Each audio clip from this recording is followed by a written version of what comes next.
about this.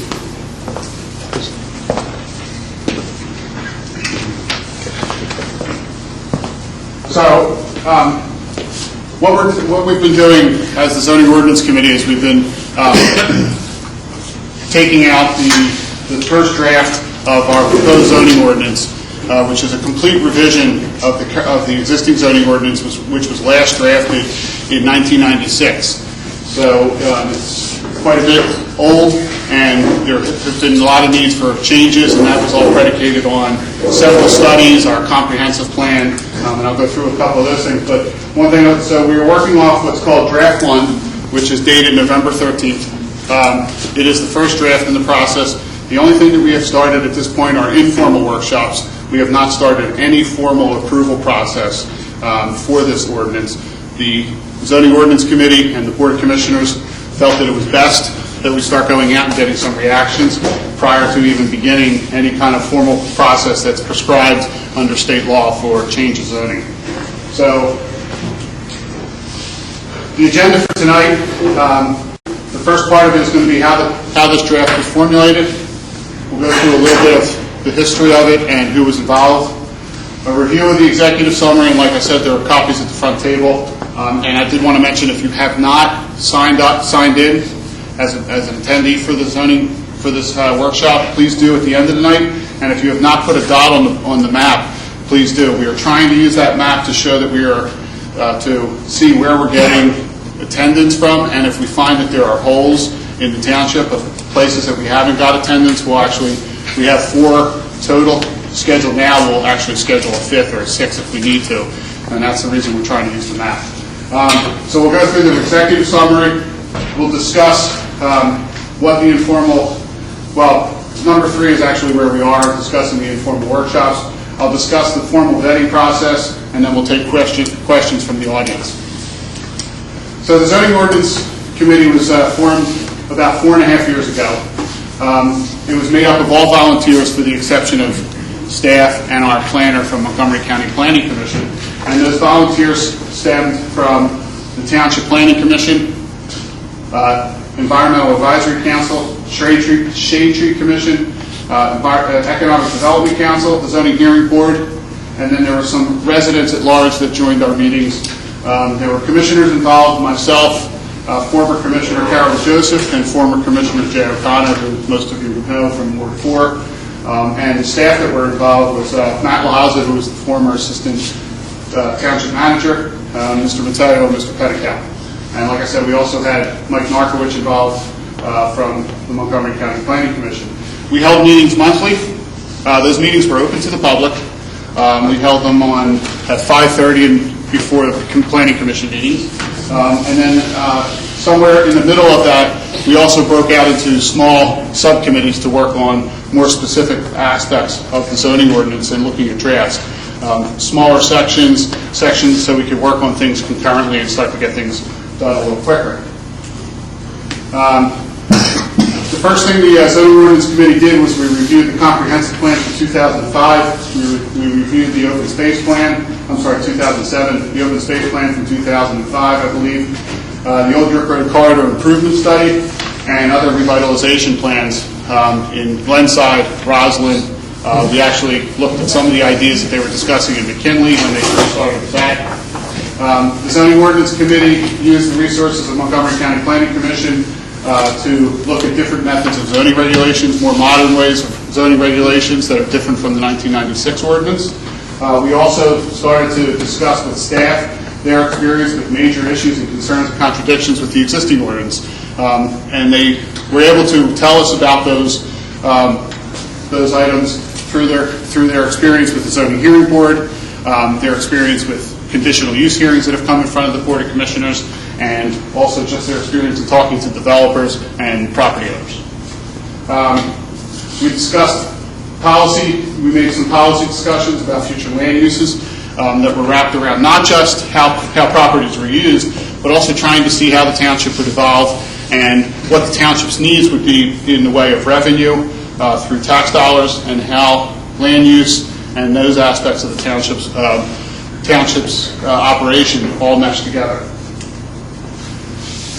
We set an agenda. We started First, with the residential districts, we went on to discussing transition zones, which are those areas between commercial zoned properties and commercially used properties and residentially used properties. We looked at our small commercial districts, which most of you would be familiar with in the McKinley section, also in the Hollywood section and Huntington Pike, which are our town commercial, special commercial, and mixed-use mixed-use districts. Then we moved on to our large commercial districts, planned business, which is like Baderwood and the Fairway area, Willow Grove Park, Abington, where Shore Days or Giant used to be and Target is currently. Huntington Shopping Center falls into those districts. Then we looked at our CS district, our community service district, where our hospitals and schools are located, and our recreation districts, where most of our parks are located, our open space. With the help of Montgomery County Planning Commission and Environmental Advisory Council, we started looking at green and renewable ordinance, which the Township didn't have at the time. We also looked at editing our landscape and tree replacement ordinance, which we have found over the years has been pretty lax and liberal to development. We looked at our signage ordinance. We looked at definitions and use regulations, special development regulations, and then the last thing we really concentrated on was administration of the zoning ordinance through our zoning hearing board and conditional use hearings and special exceptions. The bulk of the work was completed in the summer of 2013. What has happened since then, there was a small editing group of myself, the former Assistant Township Manager, Matt Laza, Mr. Pennicow, Mr. Mateo, and Mr. Narkowicz were involved in editing the final version of the ordinance, and we also started to take a look at things that actually fell between the cracks, and we started filling in those. And that work primarily completed in November, and then that's when we started to submit the final draft, or the first draft of the ordinance, and we had an informal workshop with the Board of Commissioners in December. So, the first districts that we're going to talk about are our residential districts, our R1, R2, R3, and R4 districts, and they go up from size. R1 is probably your largest properties, 1 acre minimums, to R4, which are your smallest properties in the township, 7,500 square feet, I guess a little less than a quarter of an acre. We drafted language to regulate what is the biggest issue in our residential districts, because remember, Abington Township for the most part is 98% developed, so there's not a lot of large tracts of development that are going to occur in the township, especially when it comes to residential. So what we needed to work on is what we see quite often in the township are infill properties. Somebody has a large property, they subdivide two building lots off, and how those properties are to be zoned and regulated. So we looked at regulating infill development. We also drafted regulations to allow for accessory dwelling units, in-law suites. The Zoning Hearing Board in the last many years has seen quite a few applications of people coming to the township looking for the ability to house their parents, or have their children come back and live at home but want to have some independence. The problem with the zoning ordinance as it sits now in any of these districts, you're only allowed to have one unit per property. Except in the R4 district, you have some leeway. But in most of these districts, you can only have one dwelling per property. So the in-law suite regulations allows property owners to have their parents live there if they can't live by themselves, or their kids come home from college and they want to have some independence. The accessory dwelling units were drafted with some strict regulations. No kids. When I say parents, kids, I mean older kids that come back from college. So no school-age children would be allowed in there. The dwelling unit has to be within the setback lines. It can't exceed any of the other dimensional requirements as far as impervious and building heights. It also has to be registered with the township, and once it ceases to be occupied by any family member, it cannot be rented out. Map changes related to the residential units primarily fall in the R4 district. There is most of you are familiar with SPS Steel, which is right here, Standard Press Steel. There's also the LA Fitness across the street. There's about 6 properties here that were previously zoned recreation, and they have always been used, or currently being used, as houses. So we rezoned those back into what is more along the lines of what they are used for, which is in the R4 district. There's a single property off of Rockwell and Edge Hill. This is Edge Hill, and this is Rockwell along here. There's a single property that was zoned SC, special commercial, and that would be rezoned to R4, which is currently being used as a house. There is a portion in the Crestmont area, this section right in here, which is all houses. There's a large tract of land in this portion of the property, which is owned by the Montgomery County Housing Authority. This was zoned from apartment office to R4, since primarily most of the properties in there fit within the R4 district. Moving on to our small commercial districts, we converted our following districts: the special commercial, town commercial, and mixed use into a Main Street district. And then what we did was we took those Main Street districts, we didn't really change any of the zonings, classification or zoning areas, but what we did do is we took the Main Street district and split it up into 3 different types of intensities: a high intensity Main Street district, a low intensity Main Street district, and a village center Main Street district. The village center, as you'll see in the slides coming up, centers around the Keswick area and Roslyn, what you would call the Main Street of Roslyn, near Woodland. So in the Main Street districts, the way we determined the intensity designation is we looked at what the existing uses are.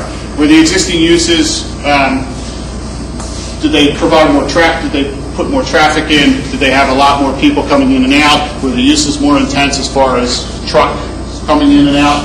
That was one thing that we looked at. We looked at traffic patterns and traffic counts in the areas that they existed. We also looked at the relationship to the residential neighborhoods and how big the properties were. In our drafting of this Main Street district, one of the primary things we discussed, and was discussed in the comprehensive plan, was encouraging attractive and more suitable redevelopment.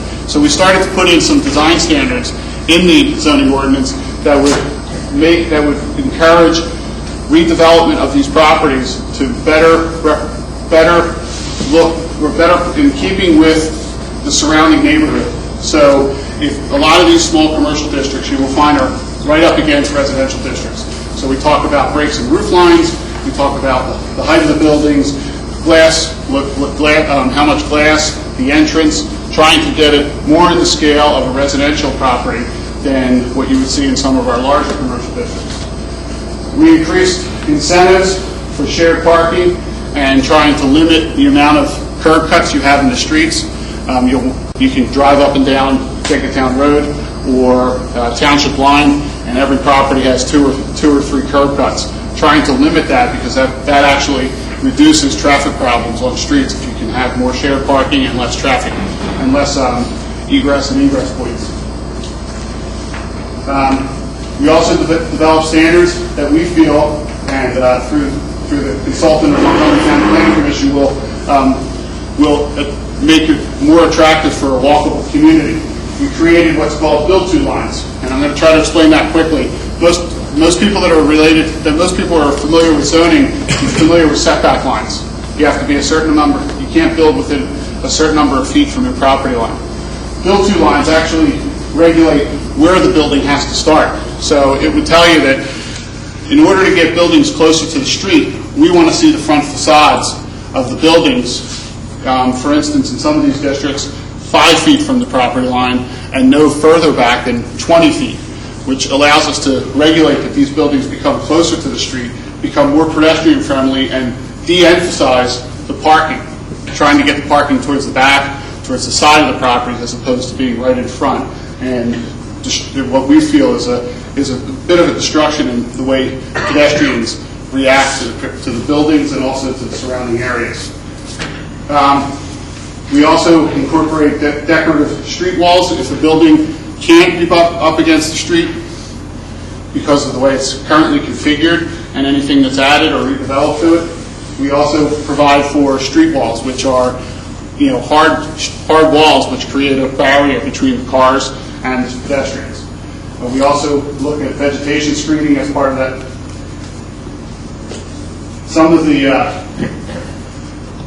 some of the zoning changes or zoning district changes and where they are located.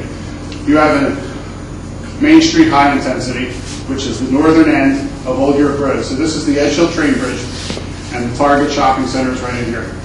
So this section here, which was all zoned special commercial, would now get moved to the MSH. And we felt that was fitting, obviously, because Old York Road being the busiest artery in the township at about 35,000, 40,000 cars a day. And then the northern section of Easton Road, up near where the car dealerships are, primarily. And Gephardt Lumber, you have Roslyn Supply in there. As you can see, those type of uses fall more into a high intensity. And you'll see some of the other lower sections of Roslyn will fall into the BC Main Street Village Center District or the Main Street Road. There's a section north of Noble Fairway area where the library, just south of the library, I think you'll see that there's a car dealer there. You have a bank there. The synagogue is sitting in there. That area would be zoned as Main Street high intensity. Right now, it's currently zoned as planned business. So it actually create a little bit more lower intensity than planned business, but a higher intensity than in the overall Main Street district. Then our Main Street low intensity areas. The southern side of Huntington Valley Shopping Center, where Shady Lane comes in. There's a small section around the Hollywood. What tavern is that? Hollywood Tavern? Hollywood Tavern. Yeah, Hollywood Tavern. We have the area down on Township line as you go into Philadelphia, with Church Road being right here. Mm-hmm. That area currently zoned mixed use, right? TC.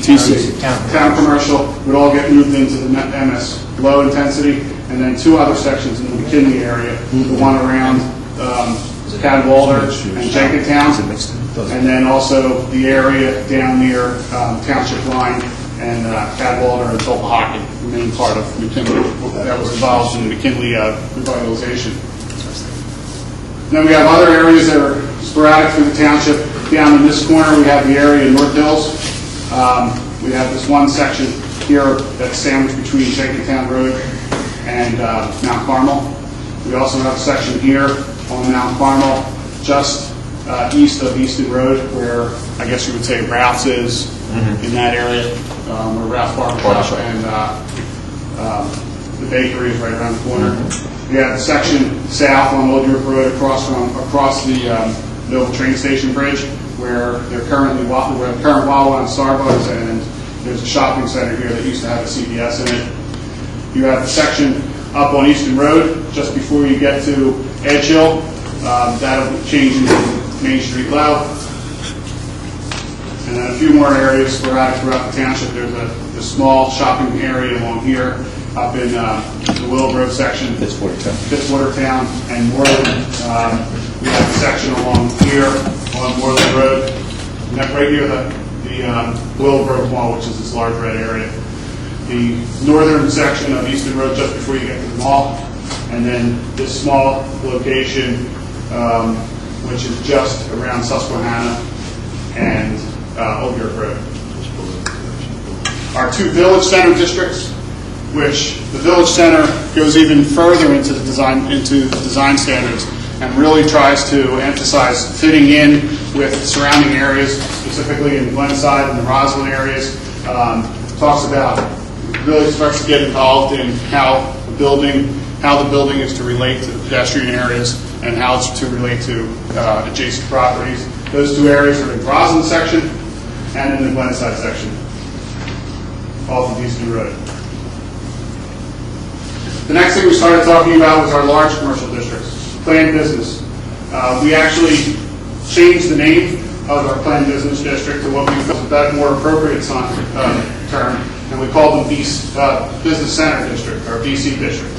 There are 5 areas in the township that are currently zoned PB that will move into this Business Center District. That's the Noble Fairway area, the Foxcroft Pavilion property, Abington Towne Center, which is 2 shopping centers and spaces, and the properties across the street. The Abington Towne Center is where Target is, where the former Giant was, and then Abington Pharmacy. Willow Grove Mall and Huntington Valley Shopping Center. I don't know how many people remember the Fairway Transit District was a zoning district that was created to deal with the substantive challenge that the Township is dealing with the Baderwood Shopping Center.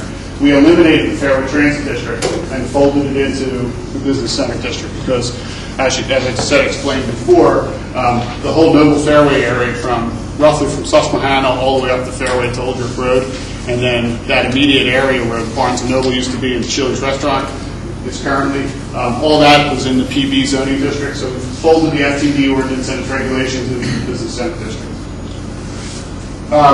We addressed residential density within these large commercial districts.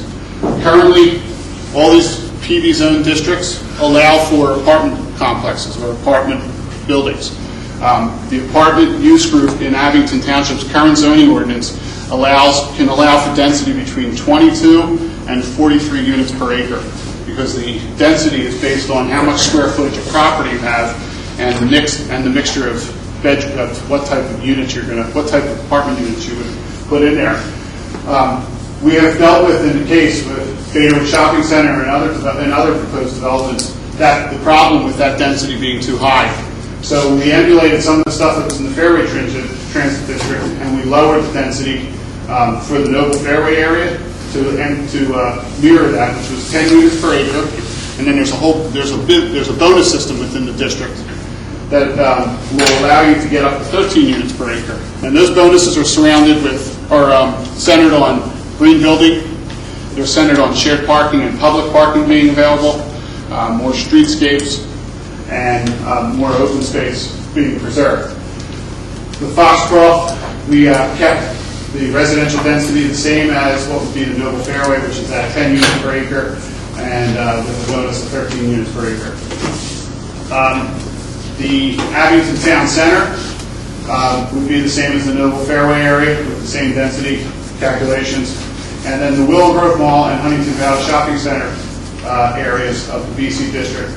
We decided that based on the way the Willow Grove Mall is currently being used, we couldn't imagine residential development occurring at Willow Grove Mall anytime in the near future. So we actually changed that portion of the zoning ordinance to not allow for residential density. And then we did the same thing for Huntington Valley Shopping Center. We stripped that property of its residential density because of the neighborhood that surrounds it, and already the amount of housing stock that surrounds the Huntington Valley Shopping Center. We didn't foresee that happening in that area. So some of the main changes that we incorporated into the BC district. Once again, we started looking at how to make any redevelopment of any of these properties to be more walkable, whether it be with connection with the arterial road that it sits on, being Huntington Pike, Old York Road, and some of the internal streets of Willow Grove Park Mall, and any internal roads that may be developed on those properties. We looked at how to make those more walkable using similar design standards that we used in the town centers for town center makeups, bringing buildings closer to the street or to the sidewalk. One good example, if you've been there, up in, is it Warrington? Mm-hmm. They built that shopping center where the Wegmans is. There's that whole shopping district, and the parking is on the outskirts. I mean, it happens to be on Old York Road, but they created the center section and the buildings are closer to the pedestrian areas, and the car is de-emphasized where the main entrances of most of those shopping areas, most of those shops are. So it's similar to that. I mean, we don't have property similar in scope of that, but that's kind of the idea. Once again, we look to limit access drives onto the main streets to try to limit traffic interruptions with people coming on and off the property. We incorporated build-to lines as I had described before. And then in the Foxcroft area, we treated that basically as a traditionally zoned suburban zoning district. And the main reason we did that is, with the exception of the 62 apartments that are already approved for that property, there's no other space on that property to be developed based on its impervious coverage and its parking counts. So we left the Foxcroft Pavilion as it sits, as the zoning sits now. So you'll look at some of these Zoning map changes. This is the Noble Fairway area. So right here is Fairway Shopping Center. You have some of the car dealerships along here. The former Old Navy is right in this location, and then this is the triangle section, which tries to emphasize more of the density for this whole area to occur, so it can coordinate with the Township transit-oriented development study that was done by the Economic Development Council, and also to try to utilize the train station and public transportation that happens on Old York Road. This is the Foxcroft Pavilion property, and also some of the additional properties that go south on. So you have the Abington or the Susquehanna Bank in this location. You have the new car dealership, and then portions of the Colony Apartments, and then some of the smaller properties along here. And then this is the whole Foxcroft Pavilion, and then this section here is where the golf course sits. Abington Towne Center, Target, and Giant, or the former Giant being here, and then the side of Old York Road, which is where Abington Pharmacy is located. And then the Willow Grove Park Mall, this is the large section in here, and then Huntington Valley Shopping Center along in here. Our apartment office districts had limited changes. We also found that there's probably limited opportunities for redevelopment in our apartment office properties, so we didn't do a whole lot. However, we did try to say if there was going to be any development, then we were going to try to enhance any walkability possibilities, connections to, in most of these apartment office areas, connections to commercial districts along Easton Road primarily.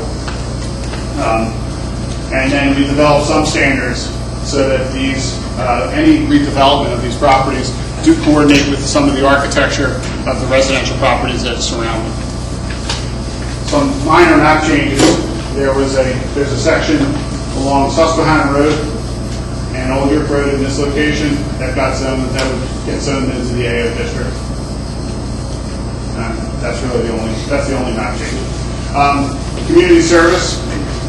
We enhanced design standards. So once again, what seems to be a common thing in all of these, we're trying, whatever we can do, whatever connection we can make to pedestrian traffic and the commercial areas and more public areas is something that we took advantage of, and we try to incorporate in as many zoning districts as we can. We made development and redevelopment compatible with the surrounding neighborhoods. We try to any building that occurs in any of these in these community service districts that get close to residential districts would have to start at a lower building height and then work their way up as they go further into the site or further away from the residential properties.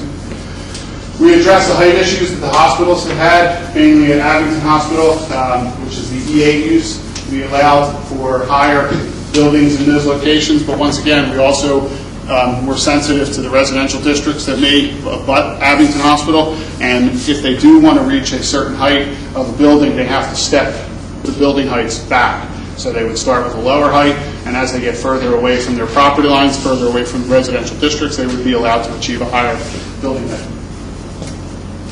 We also looked at community service plan development, which addresses our school properties and the potential of any of these school properties turning over not being school properties or not being used as a school. For instance, the Glenside Weldon property, if that were ever to be sold or redeveloped to not be a school, how those properties would actually get governed.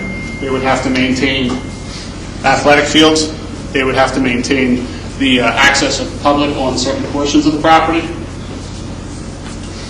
Some of the changes for the community service district, we have the area just north of the hospital and just south of where Roman Delight and the tire store, and there's a bank in there.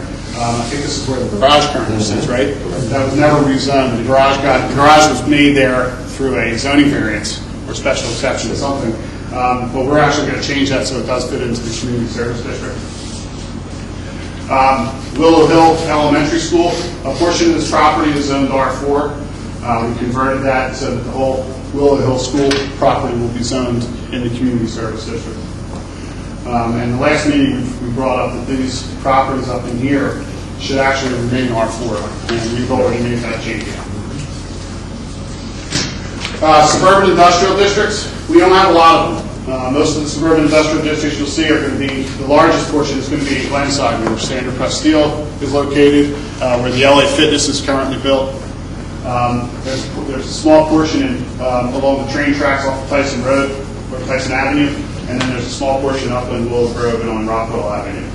We eliminated the suburban industrial mixed development ordinance that was created to allow for the LA Fitness to be constructed. We took those standards and lumped them into what we call a new suburban industrial district, and we split that suburban industrial district into two smaller subcategories, one for the Glenside area and one for the Willow Grove area. Map changes for that. The Glenside area, it's not colored, but this whole section in here is currently zoned suburban industrial. That would become SIG. And then the area, this is the Willow Grove Mall. The trolley stop is this section here. People might be familiar with the dollar store, which is in this corner, and the sections back in here. I think this is Alice's place in this. This is all going to remain SI, but it'll become SIW, which is the Willow Grove section. Our recreational districts, not much change in the language in the recreational districts. However, we did take care of one anomaly. The portion of Huntington Valley Country Club that sits within Abington Township is currently zoned R1. So if the golf club was to be sold off, a developer could come in and develop that property on properties that are 1 acre minimum.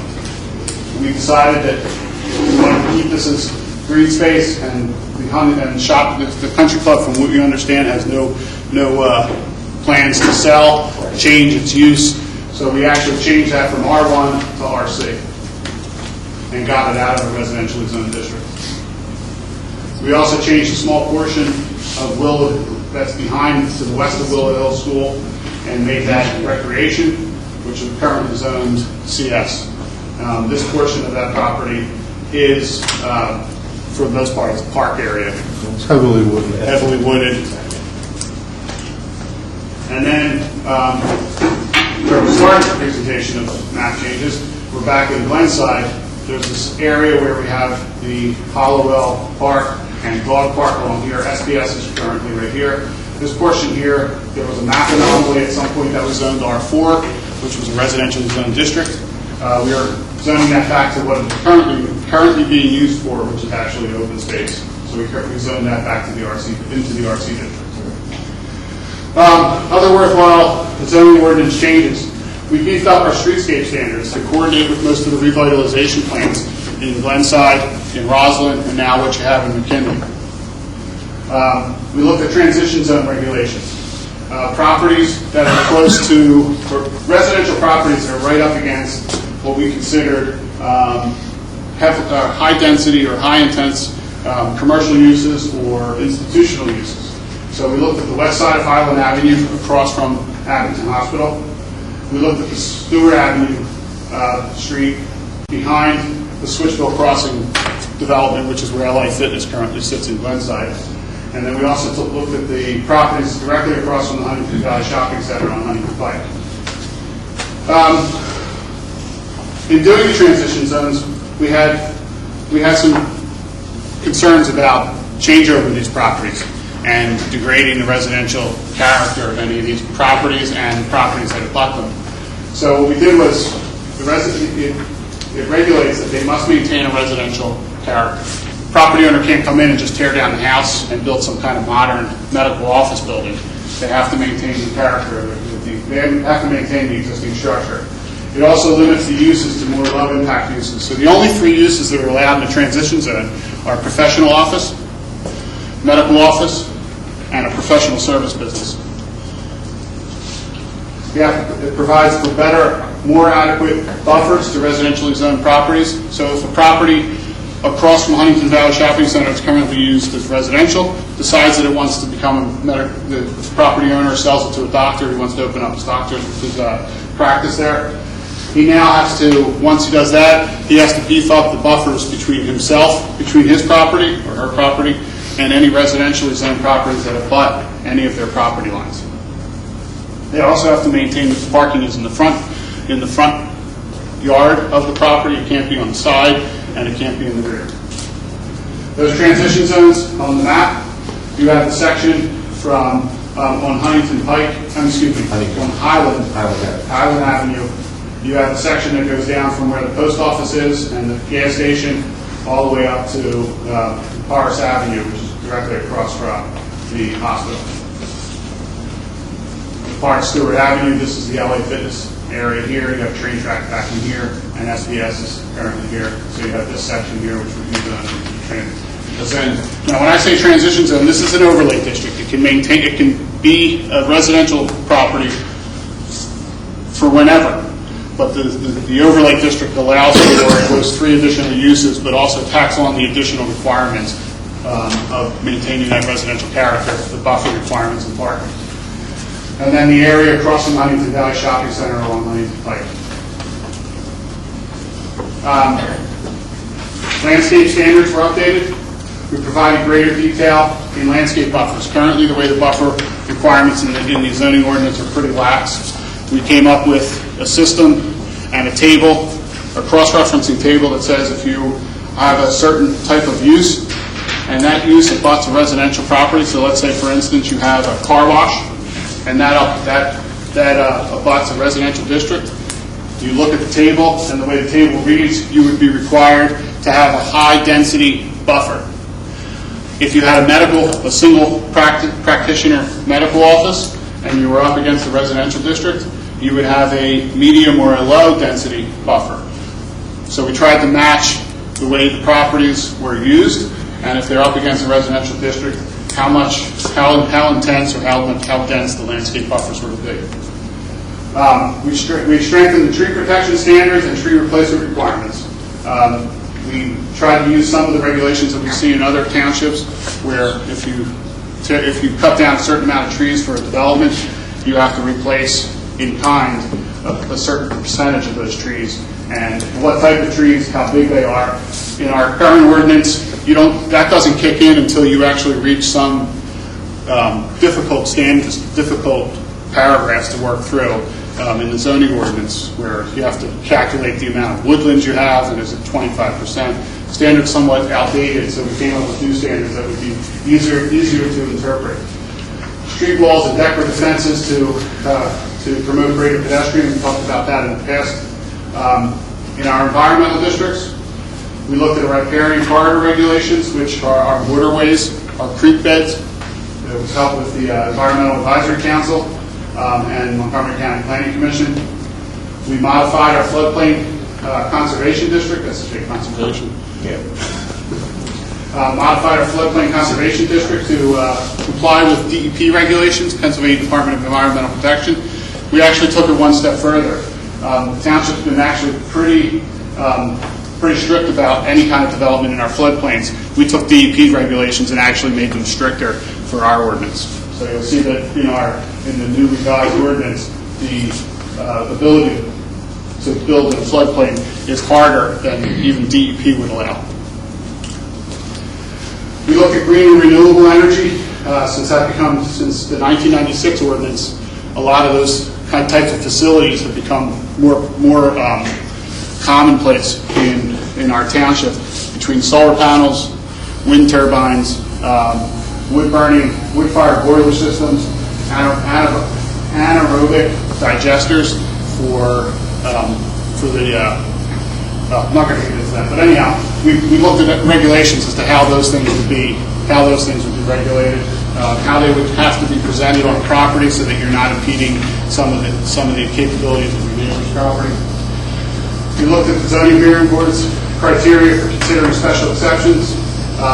Within the state of Pennsylvania, there's primarily two ways to get relief from the zoning ordinance. That's through a variance, which most people are aware of. Most people know that name of the variance. Variance usually has a fairly strict standard. You have to show a hardship, some type of hardship. And those standards are very specific in the Municipal Planning Code.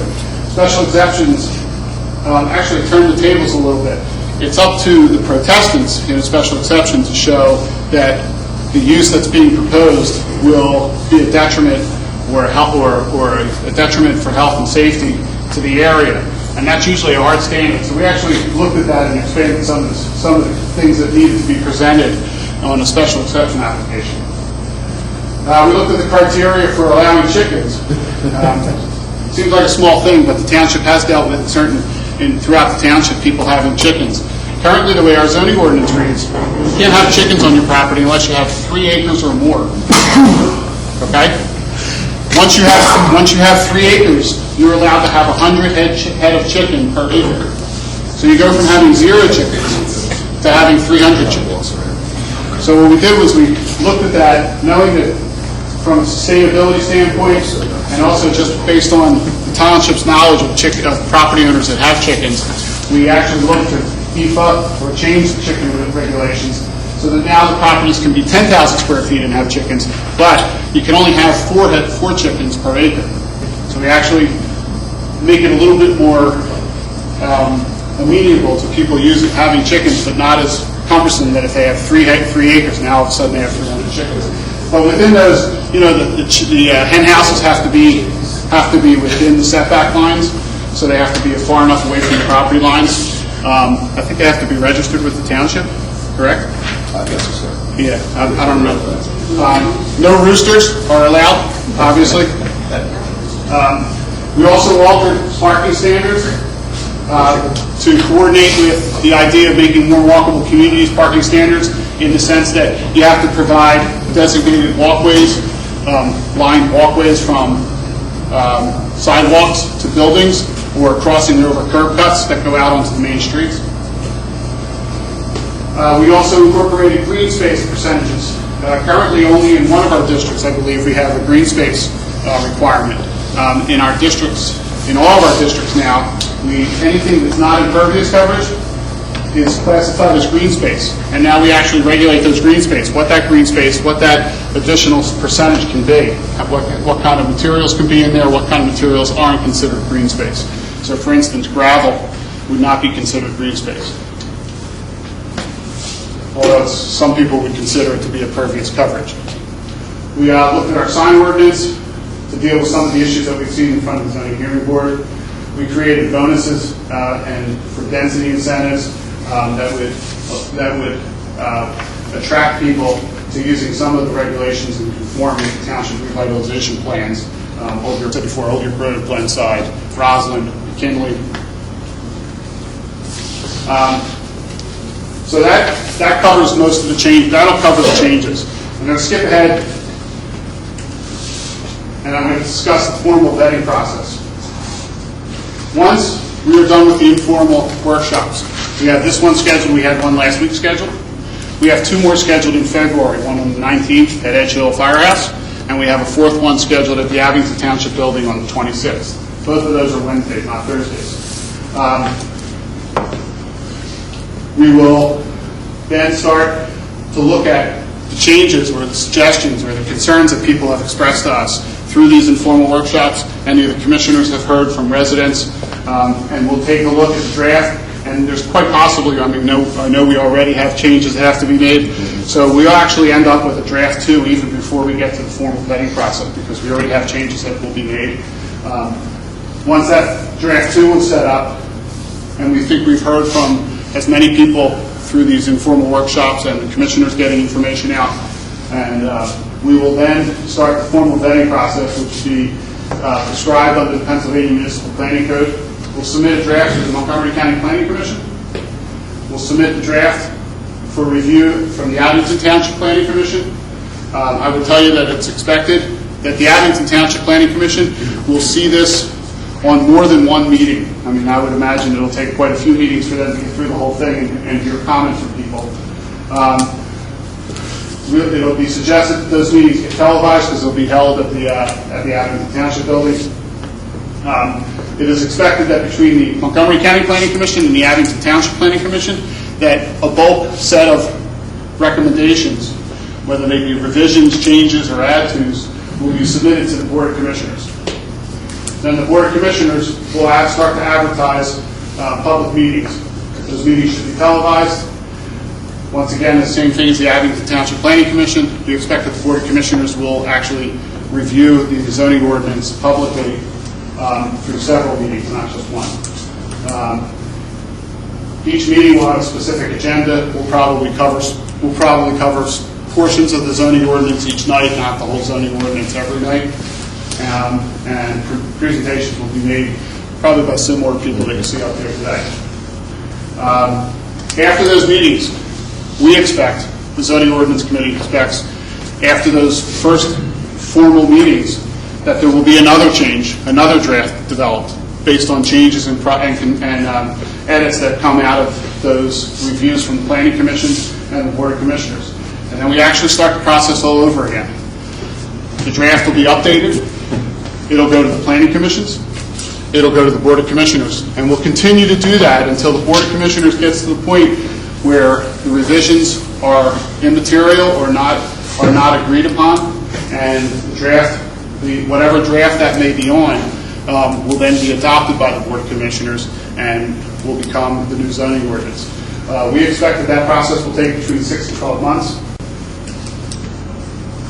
The Board of Commissioners and the Township have posted a full draft of the ordinance on the Township website on www.abington.org. In the top left, you'll see a link to where these are located. It also has this PowerPoint presentation. It'll have a link to the videotapes of the meetings, these first 4 informal meetings as they become available. We've set up a special email address, zoc@abington.org, for people that might have questions after tonight or further down the line if they see these, if they go through and see they go onto YouTube and see these meetings and they refreshes their memory that they have another question. You'll be able to send an email, and that email will be automatically distributed to the 4 of us, and then one of us will be charged with getting back to you. We plan to post questions and answers somewhere on the website. It hasn't been quite figured out yet where that will be, but we plan to post those questions so that if people do go on the website, instead of them actually asking the same question, they might be able to read through those and some of their questions might get answered. There's a phone number, which is Mark Pennicow's phone number at the Township, which is the 267-536-1017 phone number. If you don't have the capability of emailing, or if you want to speak to somebody, you can call that number. So that's the end of the presentation. The 4 of us are available for questions, comments, and we'll stay here until everybody's. Stephen, I have 3 things, and forgive my ignorance. The first is the area of Willow Hill School, and you have showed that as now being CS. The land? CS. It will become CS. Correct. From RC. But that's showing. I'm sorry. This portion here. Yes, the northern half is. Well, that's that exactly where you had it lit. That is exactly my concern, because that's all residential properties there. This area here. Yeah. Okay. Can we move that line up, or is that intended to be back down here? No, that's the way it's currently drawn, Steve. Right here? Yeah, they're So- homes along. Wayne, where Dorothy McDonald lives, and Oh, right along there. They're currently in the CS district, community service district. Your blue section that there is CS, community service. Right. Okay. So then we should probably move that line, the CS district line, to the back of the property. Okay. All but that Is last that what you're parcel. asking, Peggy? yes. Steve, all but that last parcel that's directly at the intersection. That's a vacant tract owned by the school Right. district. Well, I think we take the line I straight mean, your across. drawing is accurate, because that's the property. Those are properties that the little. So that's what we have to correct, Mike. Good point. Keep it, I'm on So land. what's happening is, Peggy, what's happening currently is the bottom portion is Peggy, currently you wanna- RC. Peggy. Yeah. keep it And RC. then this is, so all this area was zoned R4. The north, this upper half was zoned R4. We changed it to RC, and I think we meant to stop the line up here and keep those properties R4. Okay, so We'll make that change. So I you're- think you want to keep it because you're going to have a similar situation, Stephen, as we have on Wharton Road. Yeah, no, I think the intention was to have it stop. So you have to go right, keep you them know, residential. I'm just concerned about the homes. Yeah. That's fine. Okay. Okay, that's number 1. see. Number two, my question number 2 was Moreland News, which is the corner of Moreland and Fitzwatertown, is going to become MS-L. And I don't really understand what MS-L is, and when I looked in the book, I would need Ben's degree to understand what that is. This space here? Yeah, It's exactly. adjacent to Twin Brooks, Commissioner? I'm only worried about wording. No, that's what I'm saying. I understand. Yeah, Twin Brooks is right here. Just so we No, explain. but that red is Moreland News. Yeah, I think the Main Street L district is very similar to, what is that now? Anybody else have any questions? Did you have any interface with Penn State OMOS campus and their needs both on campus and, I guess, student housing that seems to be off?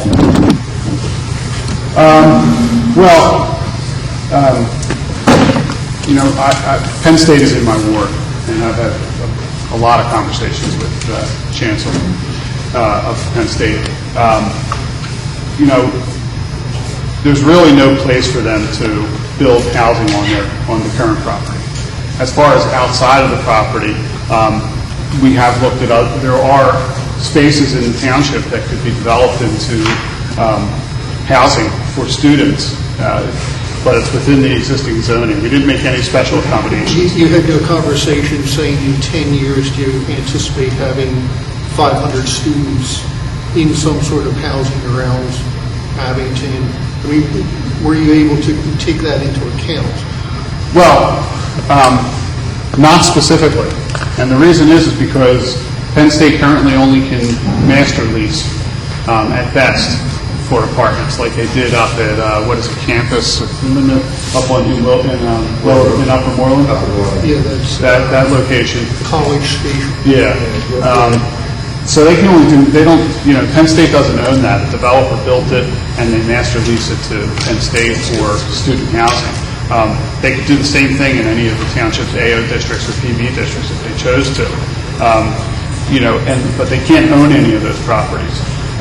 They own the Saturn dealership, the former Saturn dealership, which in our zoning ordinance has some residential density allowable for it. I'm not sure that it's my understanding that that's not their necessarily what they're looking to use that property for. So. Doesn't seem likely that being in a pure commercial district, but a commercial district one fitting with the way it's going to be. My point being that in future years, if a developer came in and wanted to do something different, and I don't have could possibly be, I didn't know if they had the room, the leeway to do that. I mean, that property is pretty much horseshoe. Shoehorned in there. You have residential properties down here. Yes. Twin Brook No, it's not going. It can't Yeah, so anymore. But if anybody's going to redevelop that property other than what it is now, they're going to tear things down and start over. Which is the same. You can deal with township or the developer can deal with it the same way we've dealt with other properties. If they come in with a site-specific zoning district that is somewhat compatible, the township would entertain it. But not knowing where it is better to change its regulations more in fitting with the way it's currently developed. until I truly understand what MSL means, I just didn't want it to be something that was much more restrictive. I don't believe it is. That was not the intention. And the only other thing that concerned me, and this is not in your presentation, but in the book itself, when I went to look up what MSL was, I'm seeing the word intent a lot. And I'm not sure that I would expect to see that. And I don't know how, going to zoning, it is the intent. Let me go back to where I saw it first. Just for example, on page 215, in expansion of the general purpose and intent found in 102 of this ordinance, it is the intent of the R4 medium. It's the word intent, and I don't know, when you go to zoning, how do you know whose intent it is? 215, Steve. Page 215. Let me just see where you are. So, I think my close. 2100. Close.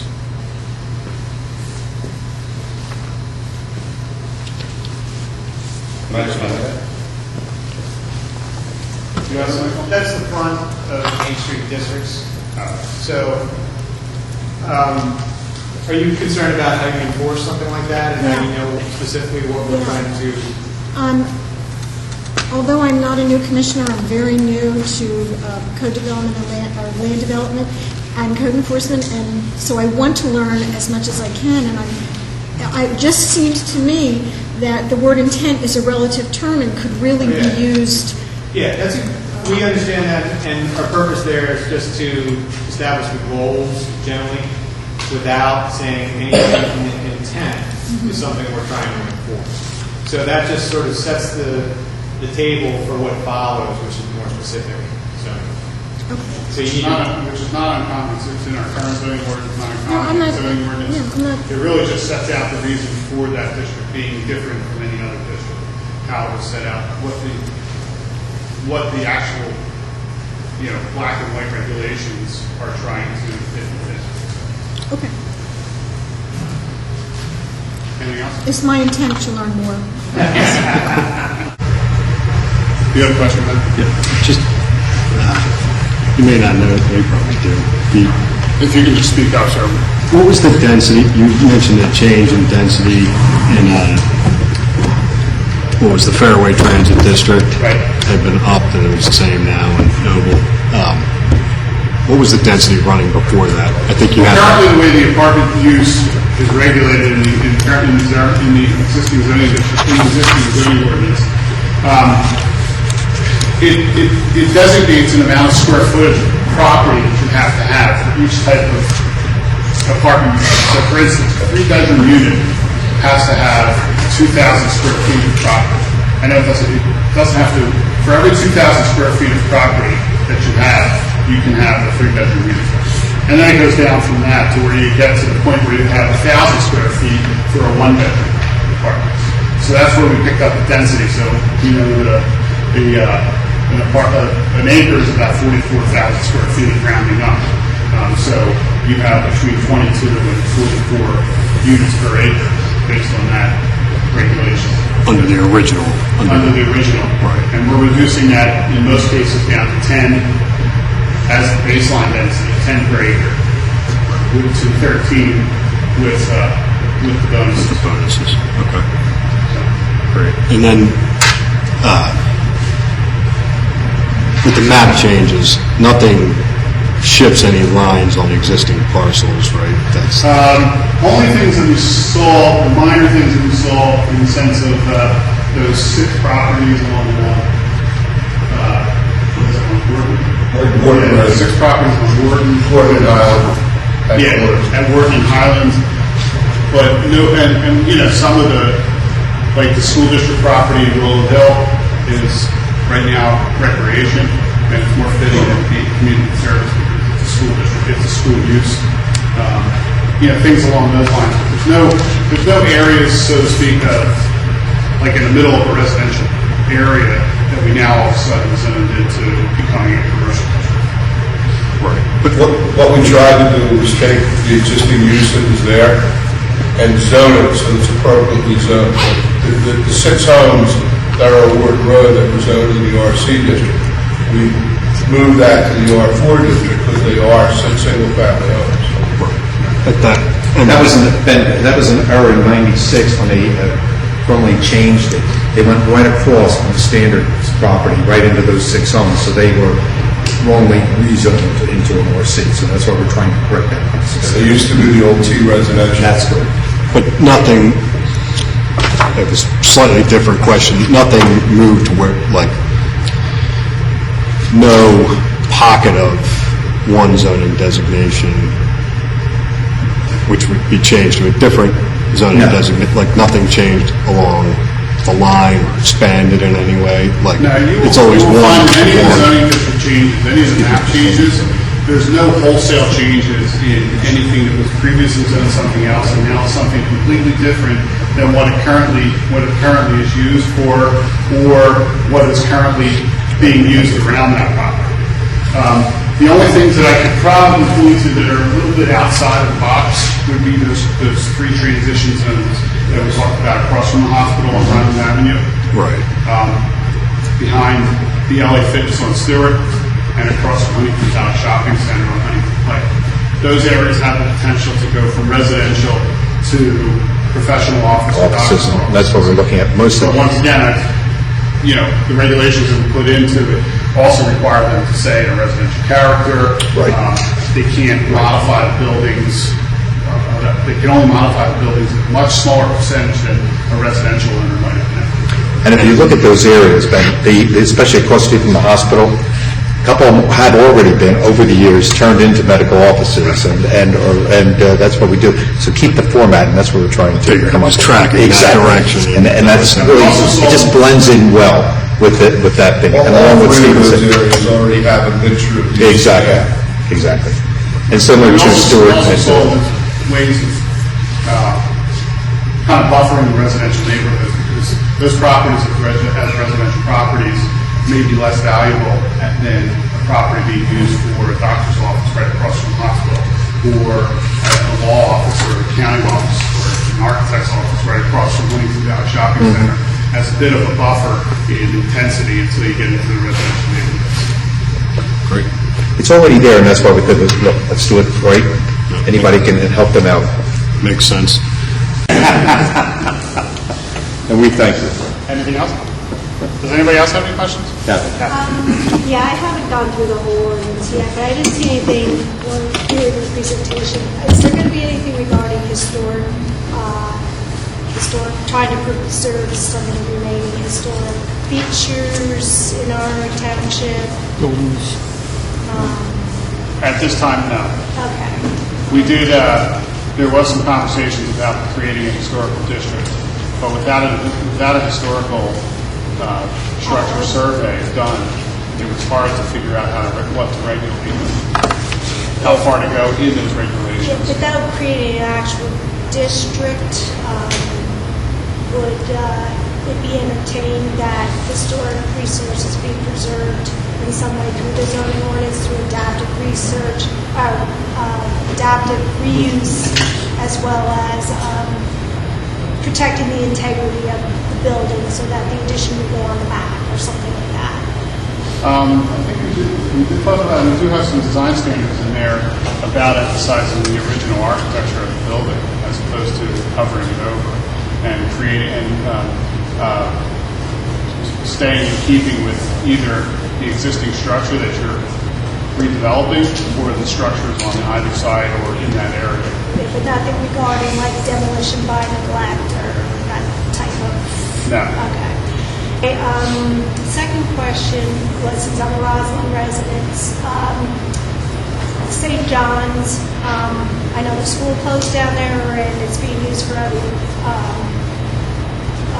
I guess community uses, I think PAL now probably uses there. And I assume that's community services? I believe it is. Is that right? Yes. Mark? Yeah. Yes, sir. Community service. I'm sorry. So we're not proposing any No changes. changes for St. John? No changes. Can I, and that, great question, great area. There's always the potential with the church to have to sell the property. And could that become residential at some point, or would it have to? They would have to come in for a zoning change. They would have to petition the Board of Commissioners. It's community service and. That's right. They would have to come back and petition the Board of Commissioners for an actual zoning change, or go to the zoning hearing board for a variance. They could go either pathway.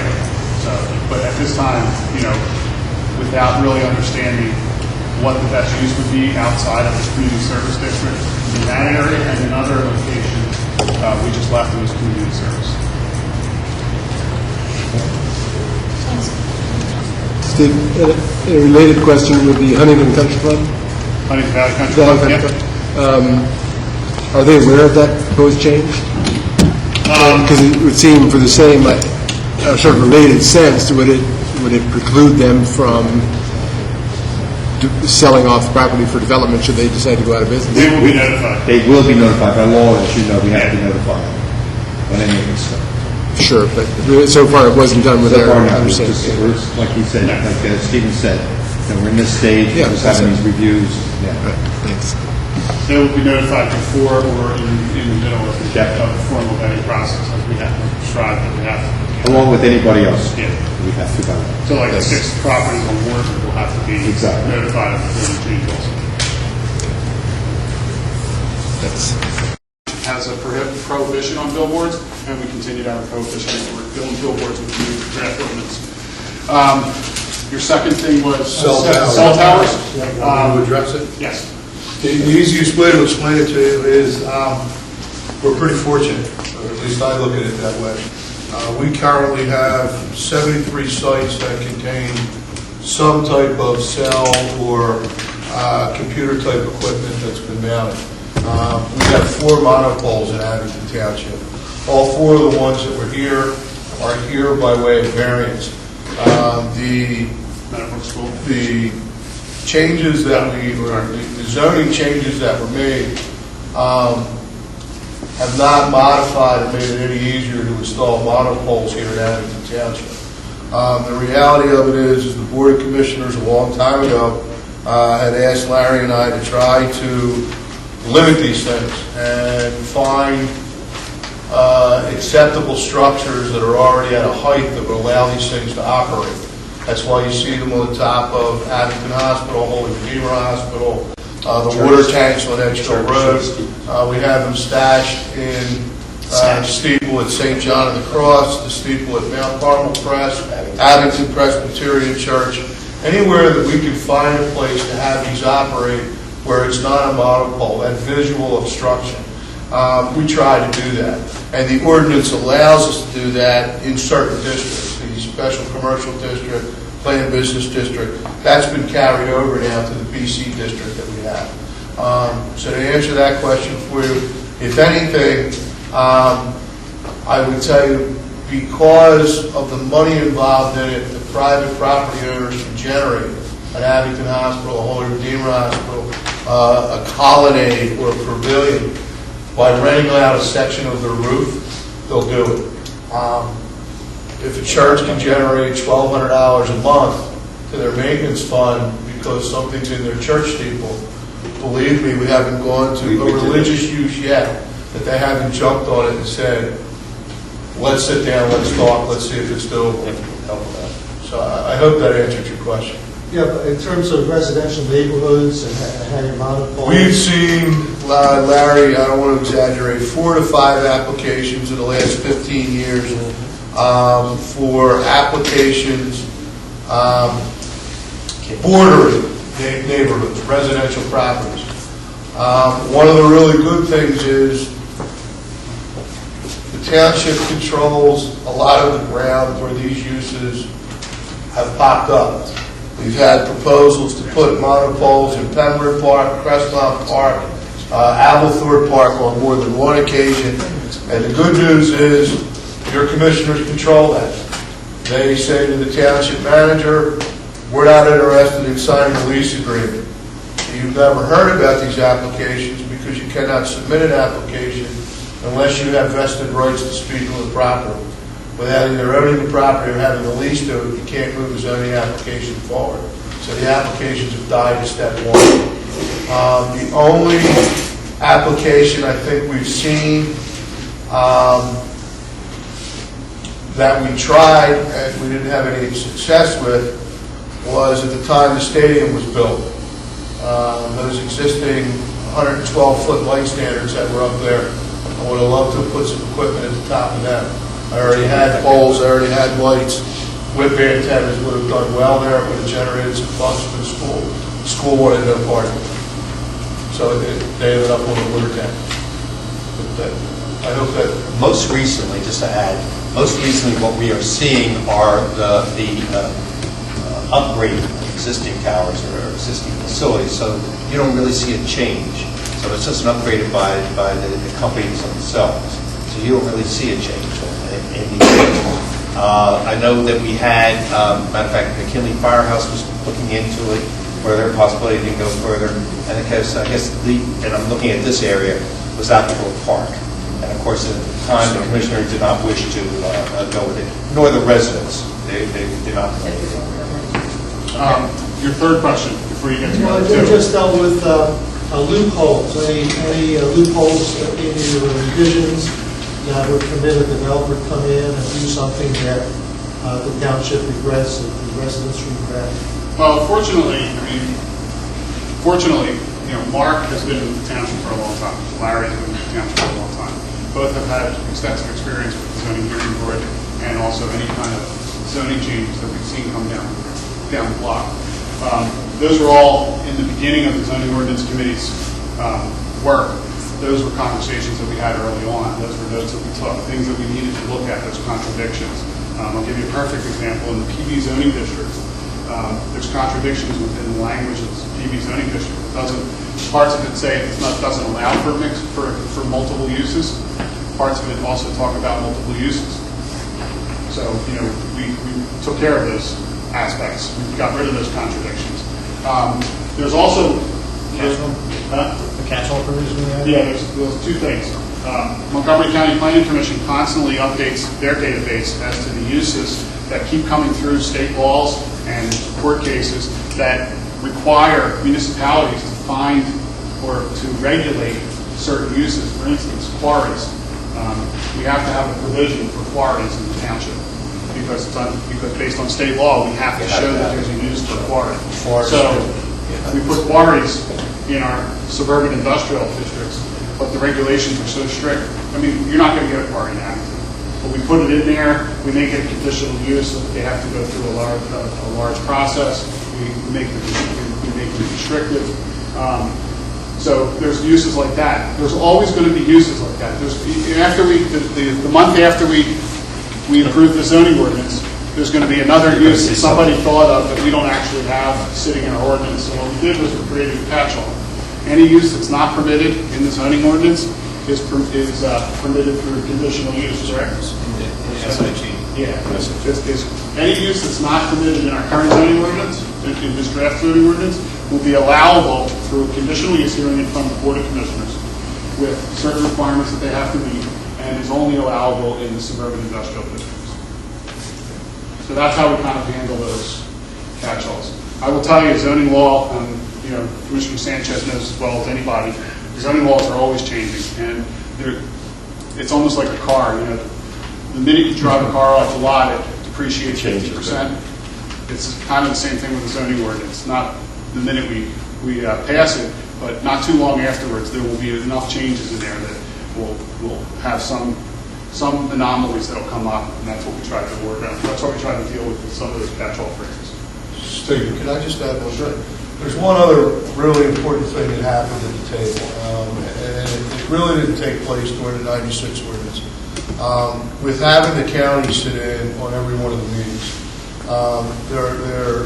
you hate to say this publicly, Abington Township is a very small community. I realize we're only 15 square miles. There's a lot of things that happen outside of Abington that the county has already experienced that have come up in other municipalities and other boroughs that they were able to bring to the table and say to us, hey, Conshohocken went through this, Amber went through that, Pottstown went through this. And those were the types of things, is there a likelihood that we're going to end up with a mobile park home here in Abington? I doubt it very heavily, but by state law we have to provide for it. So we put it in. And they were the type of things the county was able to bring to the table that really don't cover the 60 years that Larry and I have combined doing this.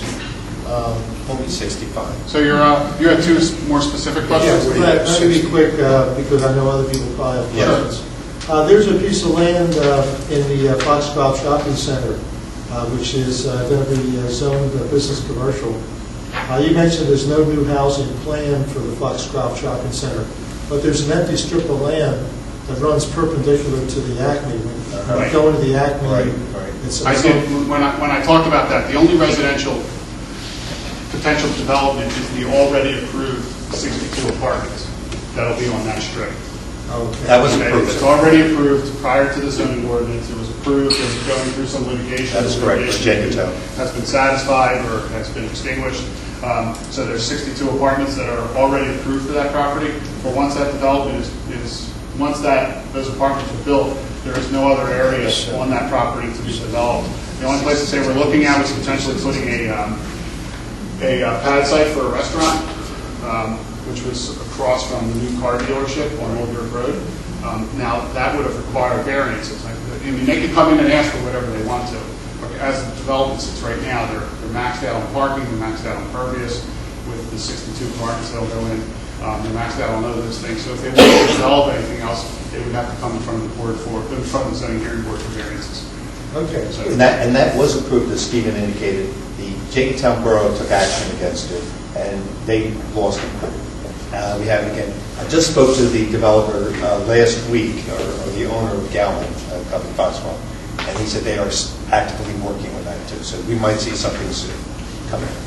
your other question? Yeah, concerning the properties owned by the Sisters of St. Basil's, are there any limitations on that property in the event if it On was... Fox Chase Road you're talking about? Yeah, Fox Chase, in the event that was sold. It's historic.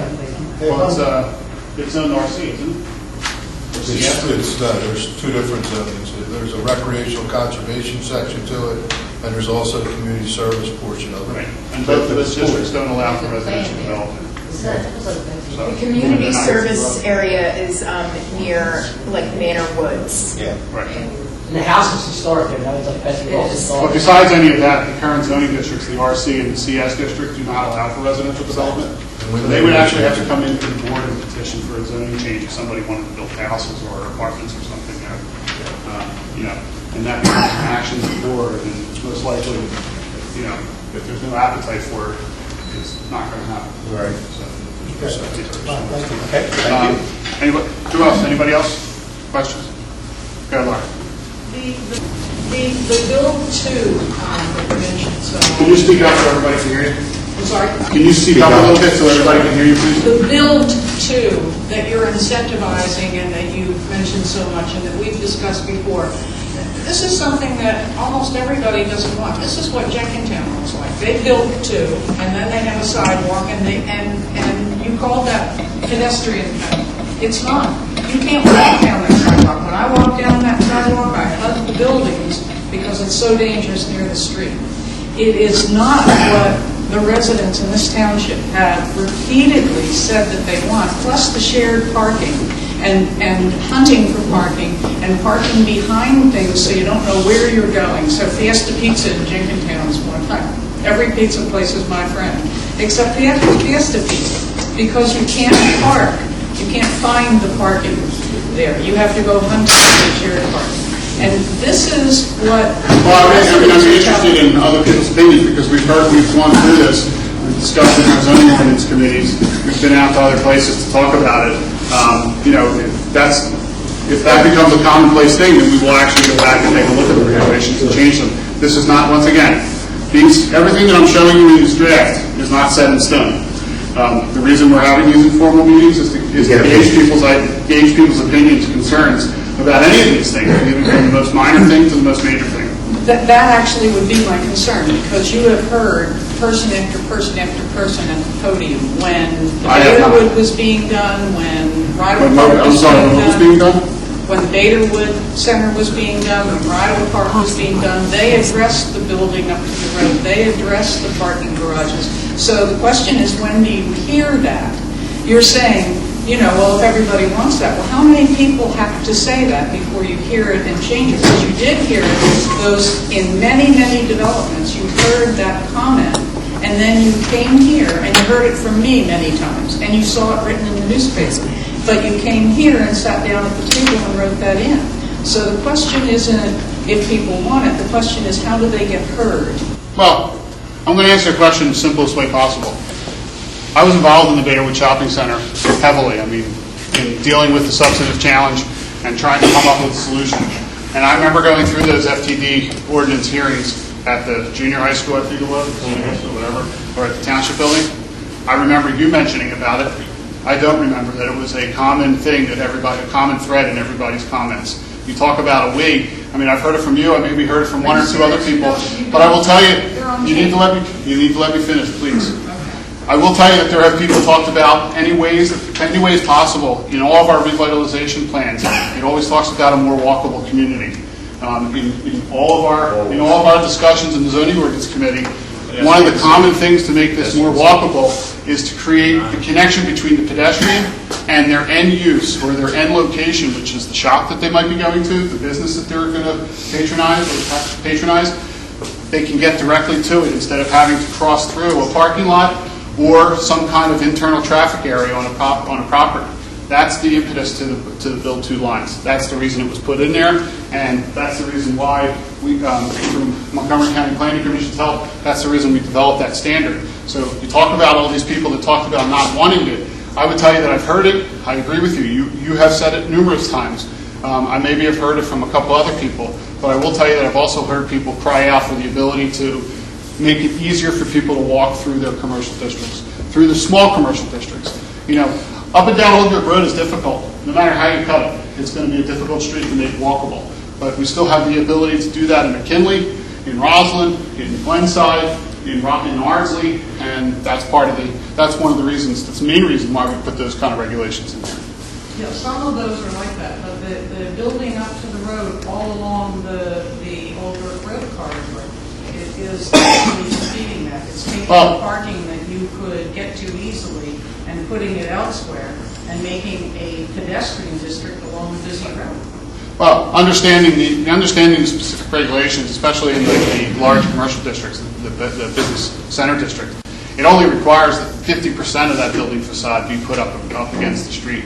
There's still 50% of the building of the lot frontage on the street the building has to be up against the street. So the other 50% of that lot frontage can still be set back. Or they could just have a street wall. Or they can have a street wall.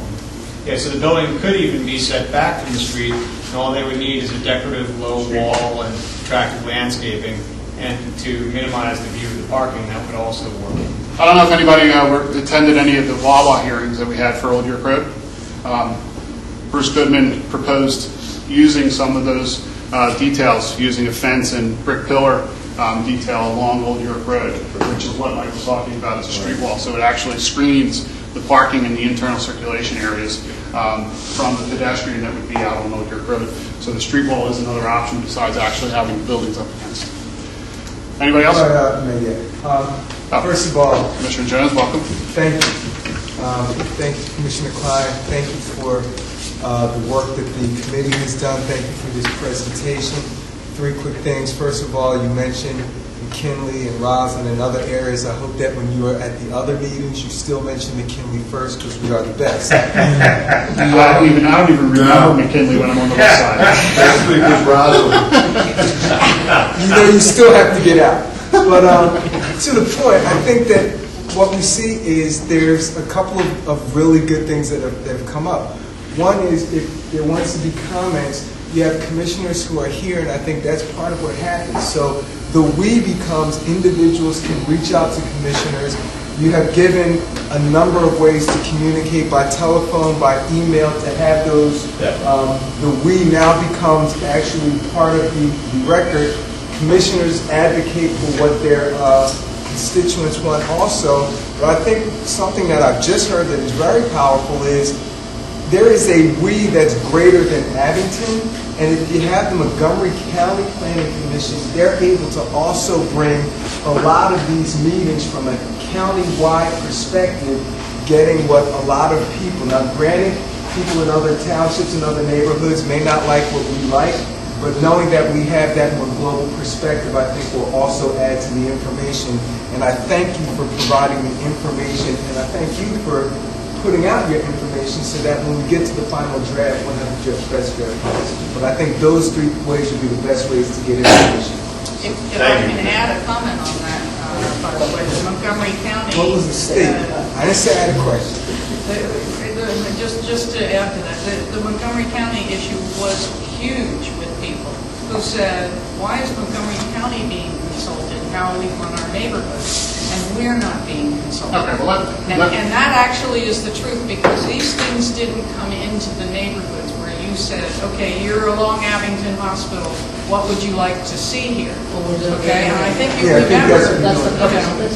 And that actually was the problem, that Montgomery County wanted certain things with growth and multi-use and apartment buildings and a lot of extra residential units. And there's almost nobody in Abington who wants that except for the planners, okay? And So let me respond to that, because it's an important, but it's an important point. Montgomery County Planning Commission was primarily hired for several reasons, or primarily for a couple of reasons. One was because of their resources. We can't, the Abington Township can't emulate or can't repeat the resources that Montgomery County Planning Commission has and the history that they have with different situations throughout the entire county, and not only that, but counties that abut Montgomery County. The cost of going out and actually getting a private planner compared to Montgomery County Planning Commission is, tenfold to the cost. So we took advantage of that. But that being said, Montgomery County Planning Commission brought ideas to the town, to the zoning ordinance committee. But it wasn't Montgomery County Planning Commission's decisions on any of these things. These things got vetted through the zoning ordinance committee. And I point to the volunteers that were involved. Planning Commission members, all township residents. Environmental Advisory Council members, all township residents. Shade Tree Commission members, all township residents. EDC, they are not all township residents. The two that were primarily involved was the director of facilities for the hospital and that'd be it, right? Oh, and Matt Lahaza. And the zoning hearing board member, all township residents. And then there were, throughout the history of the zoning ordinance committee, there were several residents that attended several meetings. There was Dr. Eli Zucker, who lives on Valley Road, George Kineski, who lives on Bader Road. A couple other people, I can't remember the names. Anyhow, for the exception of Montgomery County Planning Commission members and some of the EDC members, everybody else was township residents. We also made sure that the people that came to the meetings, the people that were on the zoning ordinance committee, were from all segments of the township, all areas of the township, so that if we did start talking about, I live in Meadowbrook, or I live in Rydal, it's all R1 zoning. I can't tell you how it is to live in an area that has R4 zoning. So luckily we had quite a few people that were from the western part of the township that have R4 zoning. We have people from the areas of around Ward 3 and Ward 4 that have R4 zoning. So we had a cross-section. So, Montgomery County Planning Commission was a great resource. Michael did a great job of putting together and organizing this draft and putting together the tables and the diagrams that we used to work off of. Other than that, most of the decisions were made by the whole committee and, past history. So that's true. Yeah, you have a question? Yeah, the one, I forget specifically what it was, but there was a provision where you said the new zoning regs provide incentives or something like that for the design of certain mixed-use properties. What kind of incentives are you talking about that the regulations provide? What kind of authority do zoning regulations actually have, or legally, to provide these kinds of incentives, depending on what the incentives are? When you say building regulations, you mean zoning regulations? Yeah, zoning regulations. Okay. I'm going to let one more part of it, and I might come back and answer something. Sure, we do offer increased density in some cases, increased intensity, or reduced side yards in some cases, increased building coverage in areas where we feel that it's appropriate.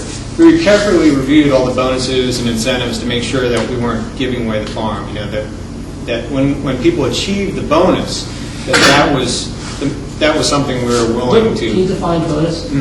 Sure. Yeah. So a developer is given the flexibility to do certain things, and in return, he or she is given a carrot, essentially.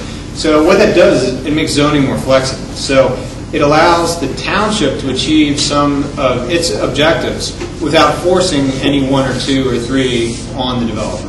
So it might say, look, here are 10 amenities we'd like to see in a shopping center or in a town center. Some pedestrian amenities, some park space, maybe a proportion of a parking garage that is allocated for public parking. And if you do that, if you do something you wouldn't otherwise do for us, then we will allow you to have, a few more residential units per acre, or a reduced side yard. Let me help you out with that. Sure. So in the business center, because that's the first one I got, there's a series of bonus points, okay? So for instance, if you wanted to increase the height between 10 and 15 feet, where permitted at specific dimensional spreadsheets. So there's only certain areas where this bonus can actually take place. You have to achieve 4 points. And then you go to the bonus section, which is the next table down. So for instance, bonus points that you can get, additional public open space. You can get 1 bonus point for 5% of the lot area set aside for public open space. You can get 1 point for allowing for 2,000 square feet of indoor meeting rooms that's open to the public 12 hours per day. You can get 1 point for having 50% of your roof to be a green roof. Okay? That gives you an idea of what 1 points would be. So you can get up into 2 points. Well, they're all 1 points depending on the magnitude. 2 points if you provide 25% of the parking lot to be public parking. So if you get a certain number of bonuses or provide certain incentives to a little more leeway to maybe do something with the property, does that still require them to apply for a variance? No. So how? Not if they meet those bonus requirements.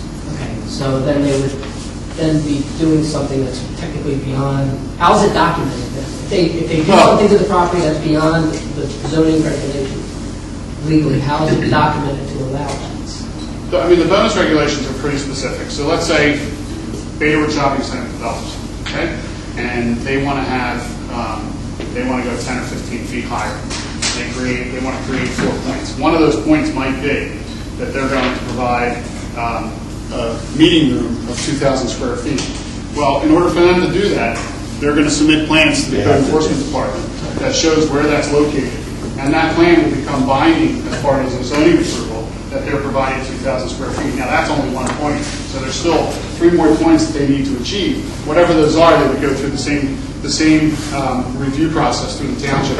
If there's any question as to how that review, if the township decides that it's not positioned properly to be open space, like it's too cumbersome for people to get to it, and they don't consider it open space, person could go to the zoning hearing board and ask for a variance or interpretation. Appeal the actions of the zoning board. Appeal the actions of the zoning board. If the township staff has any questions, the solicitor will be our last avenue of review to make that determination as to whether it does meet the requirements or it doesn't. But it's not unlike anything else zoning-wise that comes before the township. There are always these decisions that the zoning officer has to make when reviewing those projects. Okay. Let's say real quick. So chickens, no roosters. No rooster, thank you. A little bit of potential gender-based discrimination. Yeah, I think it is. As an attorney, I think I'm going to line up with many roosters. If you give me your address, I can allow for roosters in the properties. Yeah, right there. The chickens are laying eggs, and none of the eggs are ever going to be, they're all going to be sold. Is that what you're doing? They're not going to. They're not allowed to have a business. They're not I mean, if they're a residential district, just because they have chickens doesn't mean they can start selling eggs. I mean, they're not allowed to have a business. I know near me there was a woman that had a chicken that ended up to be a rooster. Right. You can have a home business. I mean, you can't have people coming in like a grocery store, is what I was to say. Yeah. I mean, you're right, Laura, but I'm talking about, I was talking about a more general purpose of the business. I just want to say something else when we were talking about Abington and so forth. Sometimes all of us, like, and where I live, some cell phones don't work unless you go out the street. Because we're right over here in Topahakan and it's down like this. So I'm thinking, why can't you have a cell tower that will handle me? But that's just me. But I am part of McKinley, which is part of Abington, which is part of Montgomery County, which is part of Pennsylvania. And sometimes all of us don't think, I mean, why can't Montgomery County, who we are Montgomery County, we're also part of the United States. So sometimes we tend to be sort of, well, why can't you make a cell tower for me? Well, look, I mean, the regulations and the regulations of zoning ordinance are pretty specific. That's what we talked about before, how a cell tower gets proposed. I'm not talking about the cell tower. I'm just talking about the general thing. Right. The general thing is, between Abington here. Why is Montgomery County telling Abington what to do? Because we are Montgomery County. That's all I'm trying to say. Thank you. Any other questions or comments, anybody? Can you explain the renting situation? Because I know that Renting? you Renting? said with the in-law suites that you weren't allowed to rent out to people that weren't related to you. Correct. Can you explain that? Because I know that my next door neighbors on each side of me have redone their houses to rent out to people not related to them. So, and also one As block. they live there, then? As they have lived there. So, and then you're going to rent out a room? Or? They're going, okay, so one has the second floor and the basement. They've both redone to rent out to people who do not live with them or are not related. Well, I think you just filed it. Thank you very much for what you said. Okay. And then there's one block away, a woman who actually just bought a house with an in-law suite, and they're going to rent it out. And I think it was dependent on their mortgage that they rented out. Now, there's a couple things here. I mean, the first thing that you talked about, obviously, I mean, that's more of a code enforcement issue. There's nothing in the zoning ordinance that I can do that can absolutely stop that from ever happening again. People are going to stretch whatever they stretch, and Township will deal with it on a complaint basis. When you deal with the in-law suite, it's we don't know, depending on where the property is, they may have had zoning approval for that in-law suite. I don't think. No, I'm just saying. I mean, yeah, they may have, but if Mark or Larry know the addresses, they'll look that up. But it's possible that at some point in the history of that property, they did get a zoning variance or relief, and that zoning relief runs with the property, not with the owner. If the ownership changes, it doesn't matter. That relief stays with the property, so the next property owner is allowed to use it as a small suite. Okay. So that'll be a non-conforming use. We have a lot of them in Glenside, where I reside, and especially the older homes. And so we had that prior to the 80s. And I started there in 71, and back in the 80s, and then that's when they put the restrictions on. We found out. You mentioned things, and I just want to touch on it. If anybody hears this, you can't have bedrooms or any livable areas unless they have in the basement area. And you just triggered off something that Mark and I just will be checking into, because that is a safety issue. And not that, but you know what? I'm looking at it, especially if somebody is living in a basement and they don't have means of ingress and egress. Other than the basement stairs. The building code provides for you need two means of ingress. For any sleeping space, you can have a living room down there. Family room. You have a family room down there or a bar or something. But for any kind of bedroom, there needs to be two means of egress: one direct to the outside and one internal to the building. So you can have your internal steps to get up to the first floor and then outside the building, and then your second, which has to be direct, has to be a window. That window has to be a certain size. Then you have a separate entrance into the basement.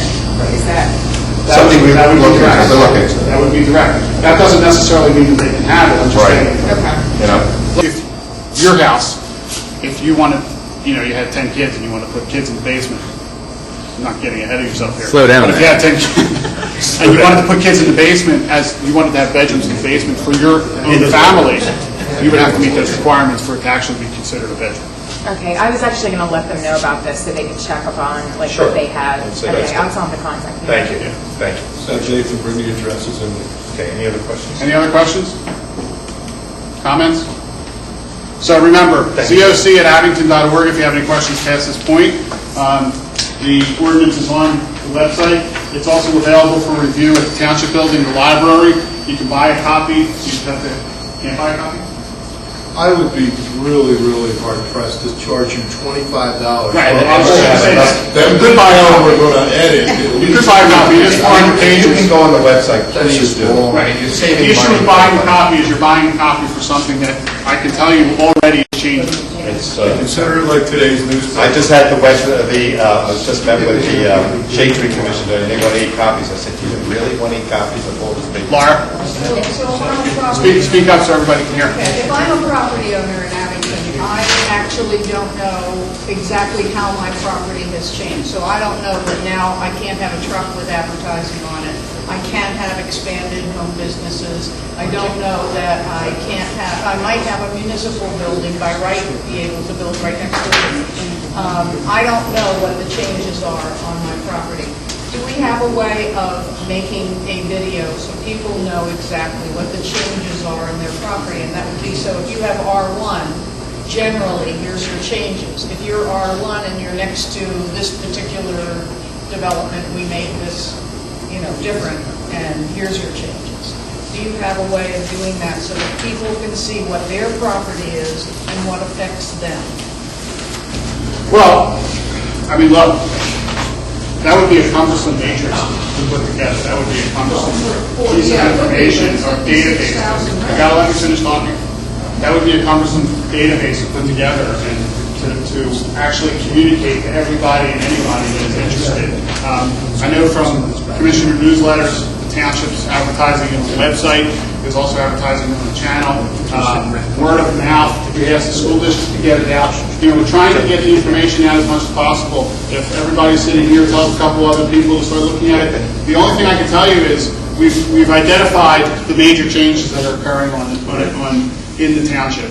How they relate to specific people's properties, they're no further than a quick phone call to Mark or an email to the committee, and we can answer those questions.